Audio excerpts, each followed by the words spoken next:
So Kansas has decided they want to invalidate trans individuals' driver's license, and they're not giving them a grace period. Literally overnight, their driver's license just become their IDs become illegal. They're not worth the paper they're printed on. And they're expected to go out and to get new IDs that will then misgender them because Kansas and the government of Kansas has decided that this is worth their time to go after a percentage of their community and just force them to do something because they're bigots. But I believe it's unconstitutional. I think a lot of people believe it's unconstitutional. I'm assuming they'll get sued. The state will probably get sued for it. I don't know what's going to happen. It might end up in front of the Supreme Court. And I do think it's unlawful. Not because they wanted to change the way their IDs worked. Like, that's probably legal.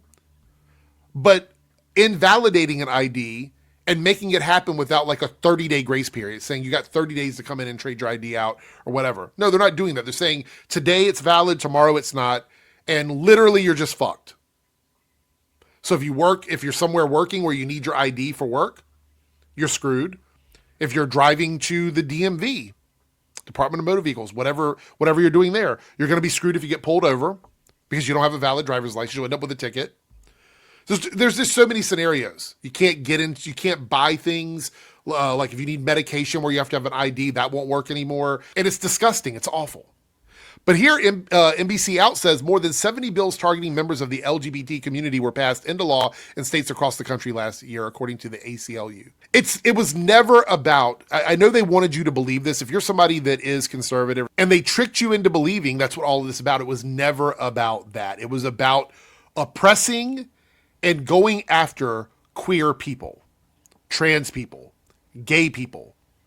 That's what it's always been about. They keep trying to go after gay marriage. What does gay marriage have to do with any of the what about the children stuff they've been saying? Like, it has nothing to do with that. What does a valid driver's license have to do with protecting kids? It's just all hate. It's all bigotry, and it was all wrapped up and packaged for people who were going out and voting, trying to scare people about bathrooms and sports. They just needed you to hate a certain demographic, and they wanted to use that as a wedge issue to get elected. And now they're coming after adults who are literally not breaking any laws, not doing anything wrong. They're just living their lives. We just want to live our lives and be left alone. And y'all are not comfortable with that. You have to make us miserable. You have to come after us and make our lives miserable because you're all so hateful and bigoted. Please have some empathy for people. Where the fuck did empathy go in 2026?